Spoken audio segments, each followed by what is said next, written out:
Hi friends, so what I'm going to walk you through on today's video is the setup of a Murphy desk that I purchased for my home and how I chose to set it up, specifically what products I chose, and then kind of the finished product, like overall look at what I've got. So the inspiration for this entire thing is the desk itself.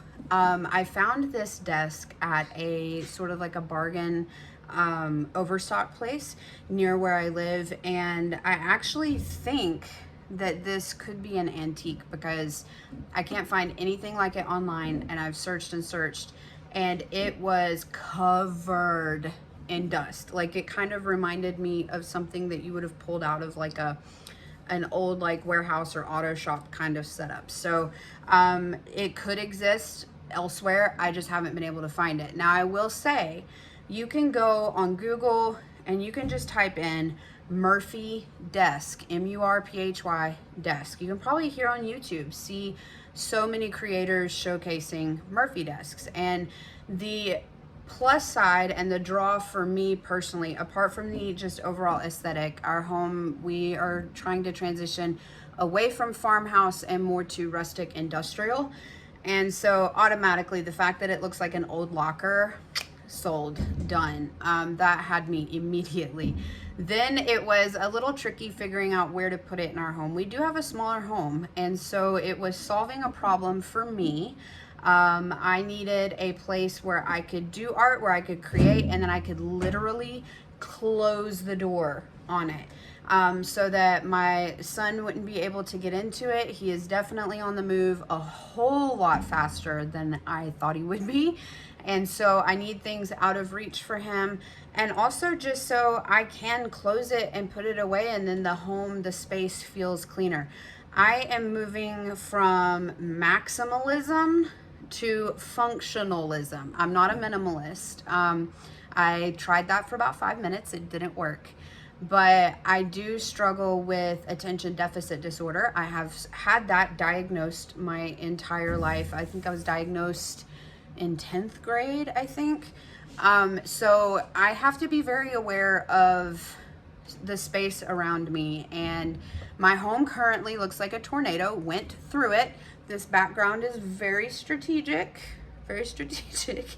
But you know, having a baby and all of his stuff around, that's just part of it, and I'm thrilled to make space for him. But part of that, for my sanity, for my peace, is getting control of my things and my spaces as his things tend to increase. So for me, Bible journaling needs to be a place where I can go to quickly, easily, have what I need, and be able to sit down and do something for the Lord as worship, as a prayer, as a way of quieting my mind with the scripture, and also functional for being able to teach a live class or to do a Zoom or to film for YouTube. So this checked all the boxes, and I hope you will watch it and get inspired for your own space, because even if you are in the tiniest apartment, even if you're just simply renting a bedroom, or you know, living with other members of the family, or perhaps you are a younger student and you only have a small bedroom, there are ways for you to create a space for you. And I think I talked about this in my previous video. If you only know me through YouTube, you might be thinking, what on earth? She already had a desk. She already did a setup.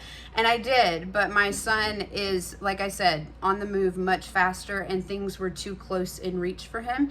He's kind of tall for his age, so I have to adjust accordingly.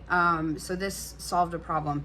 I'm going to talk you through, I'm going to show you where it is in the home and my setup, all my products, but my big point that we'll revisit at the end is that I really hope this will inspire you to think of a solution and a way to create a space, or perhaps a beautiful tote bag, that every time you see that particular tote bag and it's got everything you need in it, it draws you in and it makes you want to create. So stick around, hit like if you don't mind, subscribe if you'd like to see more. Now that I have this set up, and I have my little tripod mounted and all those sorts of things that I need. I'm hoping to be able to churn out videos much faster than I could before, so check it out. Okay, so this is the Murphy desk mounted on a wall. We've moved it a couple places in our house and we found this particular wall to be the best fit. I will have to rearrange my artwork around it because right now that's not permanent at all. We had other artwork hanging where the Murphy desk is. So I definitely have to work on that, but I wanted to go ahead and set it up today and show you guys a little bit about it. We will also potentially have to move it again, simply because we're going to have that light switch outlet moved, and that's why there's no plate cover on it, because we do know we're going to have to move that one. But for now, this is its home, and of course this is my light kit setup right there. But it just looks like a vintage locker at first glance. Murphy desks come in all kinds of styles, and you can, I'm sure, find anything to fit your particular decor, but you can see this one has distressed edges, etc. And it's got a pretty slim profile. It doesn't stick out very far at all. It does have a safety latch on the other side so that my little one won't accidentally, you know, open it and hurt himself at all. But it's just really cool. So what I'm going to do is open it up, show you. I've got to clean it, but I'm going to show you as is, clean it, and then work on setting it up and talk you through some of that. Okay, so this is unfurled or unfolded. You can see there's these awesome little shelves in there, and this becomes the leg to the table. And this, of course, is my tabletop surface to work with. Underneath, there is a latch to keep that stable. And then for now, my sister found me this really great kind of, it's like an iron base, just wood top swivel stool that I actually prefer. That's I'm going to keep against the wall right there next to that particular curtain. But you can see it's nice and spacious shelving. I've got to clean it. This was pretty dusty when I found it.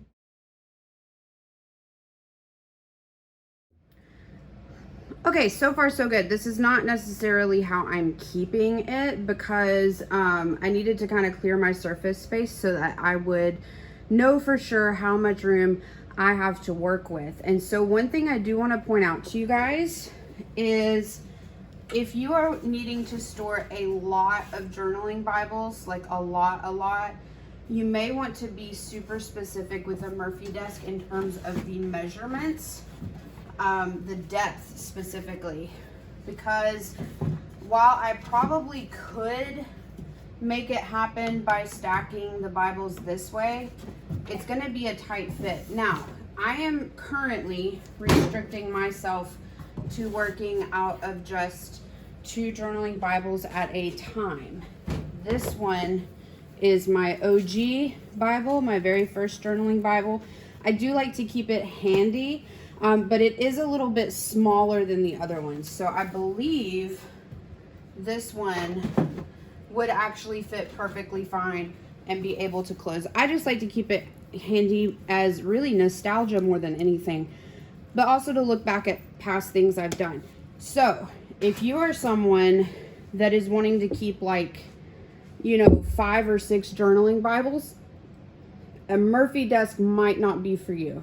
The other thing that those of you who have been in classes with us will probably know and see right away is that my huge Illustrating Faith by Dayspring spiral bound Bible journal is not here. And that's because it logistically won't fit. There's just no way to make it fit. So that Bible is going to live inside its box, inside my large, like my rolling art bag cart thing. So some things, just because you don't see it here doesn't mean I'm not keeping it. It just means it's not fitting this current setup. Okay, so this is a product that I talked about, but I never actually got to show you guys like this. When I did My last like desk, we were talking about it on a live video, I think, not even on a YouTube video. I got this at Ross. It's plastic. Let's see, there's the price. It was $6.99. The thing I love about this is I can put my iPad there. If I am doing a live video and I want to monitor comments, I can also put my iPhone in that slot.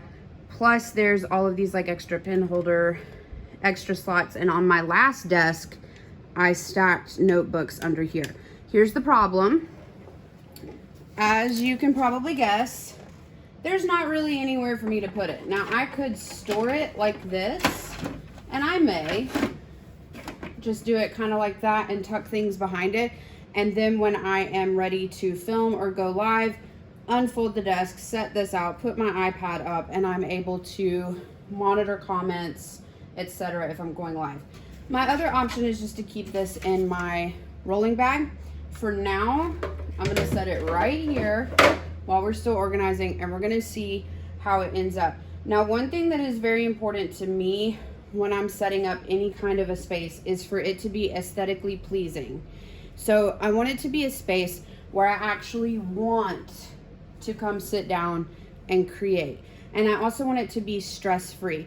So for this part, it's going to become concentrating on going through some of my most used art supplies, finding out which ones I absolutely want to have up here, make this look beautiful and pleasing, and then talk about what's going in the other bag. So one of the things that I did realize and learn after the last desk organization is what I actually used and what I missed, what I wish that I had from my supplies that just weren't there all the time.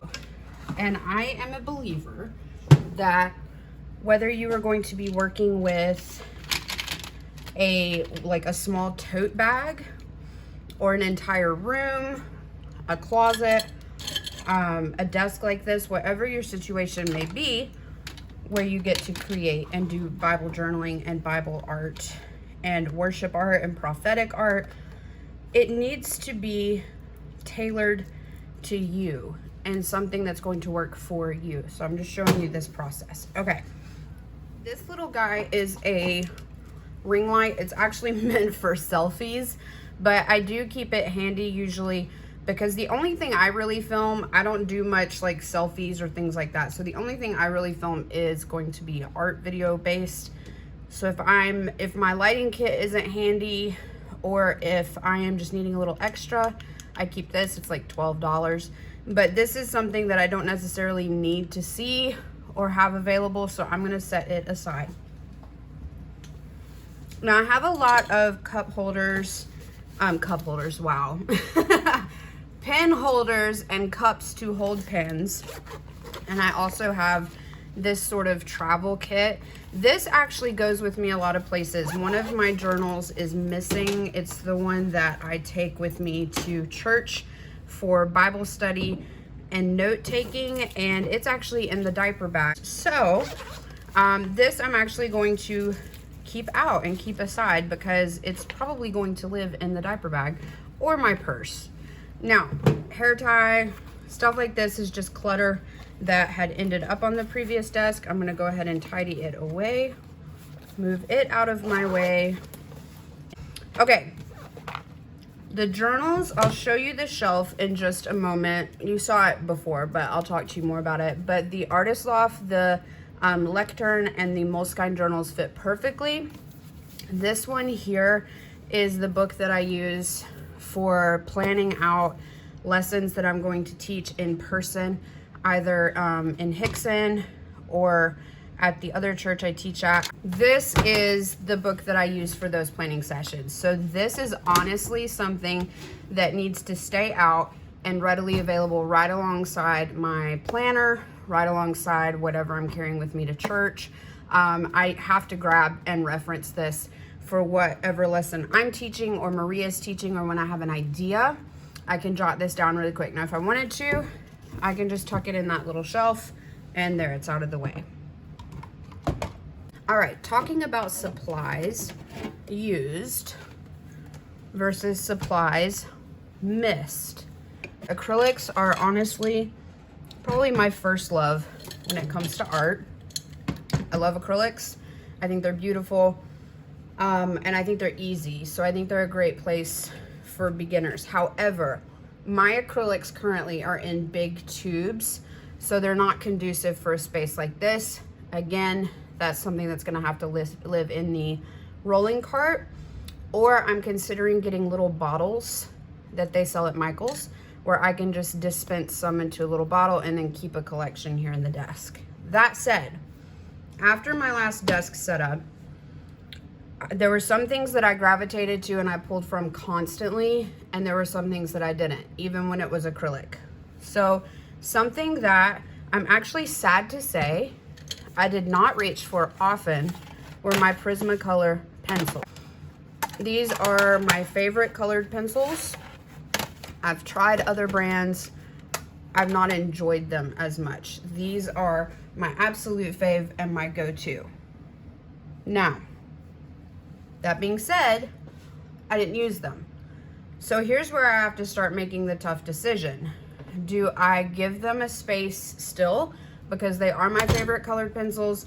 They are aesthetically pleasing to look at. They stack neatly. Or do I move them out of the way in favor of something else? So if I was going to move them, the Derwent Inktense pencils would be what would take their place in my like daily kind of, not minimal, I'm not a minimalist, but in my grab and go sort of collection, it would be these because they can function as a colored pencil. They are technically an ink pencil. I can also do watercolor, you know, ink with them, and they're just a beautiful, beautiful product. So decisions. I think you catch my drift. I did keep my Jane Davenport Mermaid markers handy. These are gorgeous if you want to, how do I say this? Because they're not a bad product, but you do have to be kind of precious with them because they leak. You have to store them upright, absolutely upright. They do stain your clothes. They can stain your hands for a while, and they're just not the easiest product to work with. The other issue is, even though I feel that they are worth it because you're getting an ink preloaded into a pen with a brush tip, they are expensive, and so it's not something that I'm going to gravitate toward to teach with. They also bleed through Bible pages. So actually I'm deciding this as I'm talking to you. These are going to go. These are going to go either in my bag in a case like this to sit upright, or I may end up taking these over to the church, doing something else with them because they're just not practical for my kit. So you guys, it finally happened. The dreaded thing that I hear other YouTubers claim and like talk about, where your camera just wasn't filming. So I'm going to talk you through some things. I consolidated my jelly rolls as much as I could. I moved some to my actual work desk, my computer desk. I moved the mermaid markers out of this into a different cup holder. This is my brush holder for both acrylic, watercolor, and aqua brushes. There's a reservoir down in here that I will move out of the way. My brushes are in desperate need of a cleaning, so most of them are over near the sink. Then I put all of my microns, Bemojis, pencils, my, what do you call it, the jelly roll, the white pen, ruler, Sharpie paint pen, Tombow markers, the Fudenosuke. I've got a whole bunch of stuff. This is basically my basic outlining, drawing, editing, brush pen, foligraphy set here. I have an empty cup holder that I've put my Dymo label maker in. You guys know I'm obsessed with this if you've been in our Facebook group or on any of our Zooms. Also, just sitting out freely so they're easy to get to, I have my Prismacolor pencil sharpener. I have my Dr. P.H. Martin's Bleed Proof White. I actually love this product. And then I also have a plastic eraser, and I am partial, I don't know if it's in the previous footage, but I am partial to the Tombow Mono plastic eraser. I really do feel like it is different than other ones. So I moved all of that out of the way, and I hate that it cut out the last little section. Something that surprised me that I missed in my last desk setup was stamping. I really missed it big time. Didn't think I would, because I didn't stamp often, but then it was like all of a sudden I feel like I needed inks to work with, stamps to work with. So what I've done here is I've pulled my Jane Davenport squid inks here, and I also have 2 metallic ink pads that these coordinate with. And I also pulled my 2 actively in use, so I need to use them up, my archival ink pads, just the Ranger black pad.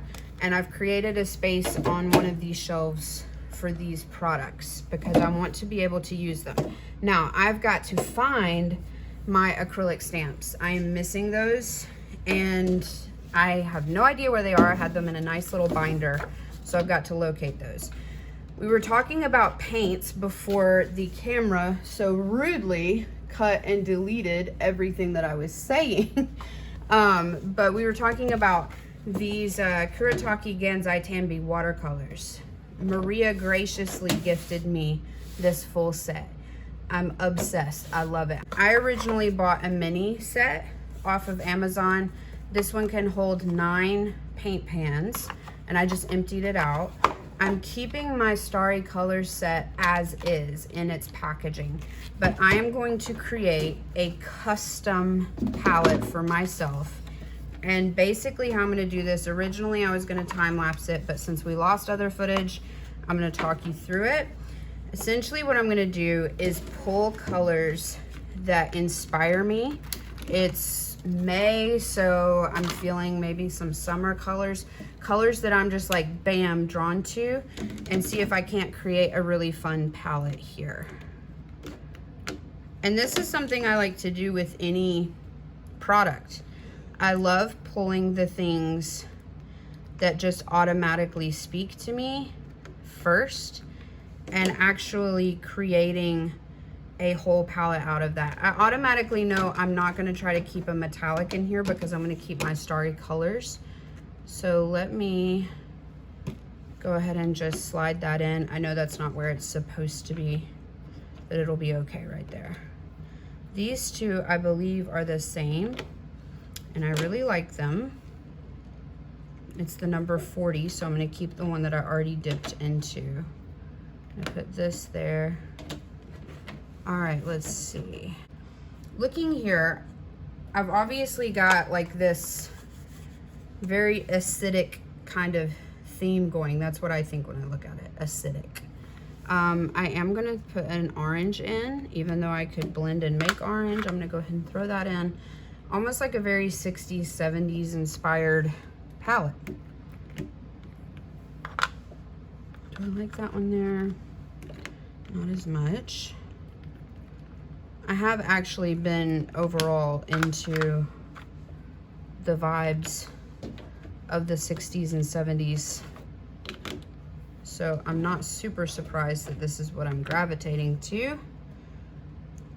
You can always use some white, and I actually love gray. Let me pull that gray. Come on.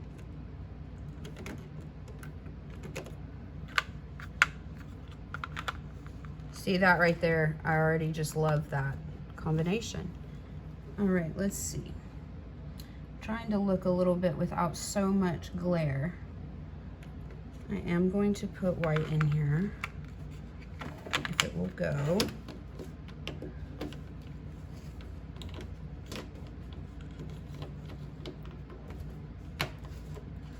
This has been really nice and handy to have the smaller case that just automatically fits these, because I am a very, I'll just say I'm a messy traveler. And then I'm gonna put black right in here because that can always deepen up any color. Kind of probably a bizarre choice. Some of you may think that's bizarre, but I really like it. I'm gonna pop the lid on. There we go. I do, as anticipated, have 3 empty slots. I'm gonna put this right back over top, and now this will live in my rolling case where I can use it to refill and change up. So here's a pleasant surprise. I actually have plenty of room to keep the Prismacolors and the Derwent ink tints right where I would need them. So what I'm gonna do is keep those all on the bottom shelf here, because sometimes you just need a good colored pencil. So that's what I'm gonna do. I'm gonna keep all of those right there. This is actually, I'm gonna stock the watercolors on top. This is a much more minimal setup than I realized, and I'm actually really thrilled by that, because clutter, I've heard some in our class actually have said this to me, and I've been wanting to sort of like talk about it. Clutter can make it really difficult to want to create. I am very pro, not minimalism, because I think that gets over into like some weirdness. Sometimes it can, and it can become OCD, but into making things streamlined to the point that you want to use them and that it's a very stress-free environment. I am a fan of keeping things nice and streamlined. So now what I'm gonna do, I'm gonna leave a spot open for my stamps because I'm gonna find them. So I'm gonna leave a little slot open where that binder can sit up nicely. I'm gonna kind of frou-frou this up, make it look the way that I want it to, and I'm gonna flip the camera around so that you can see it, and then we can talk more about it. Okay, so still can't find the stamps, but while I was looking, I found a few other products because I kept feeling like, you know, I feel like this isn't everything. So I found a few things that were in fact missing that we're going to talk about adding in. Now I found this. These are the Tombow dual brush pens, okay, and this is the grayscale palette, and I have not given this enough of a trial to see how I feel about it. I have a love-hate with Tombow dual tip brush tip markers. I am not as into hand lettering as I thought I would be. I mostly do faux lettering. This, though, I thought would be really cool in terms of with a brush pen trying to do some black and white art. Now, last I recall, Tombow's bled through some of my Bible pages. I'm not sure, I'm gonna need to test that again, but I am going to keep these nearby. Now, these are some things that I have loved first. The Caran d'Ache. These are my OG absolute faves. I get inspired every time I see these. So, I want to keep them around, both sets. This is the 15, this one is the 30.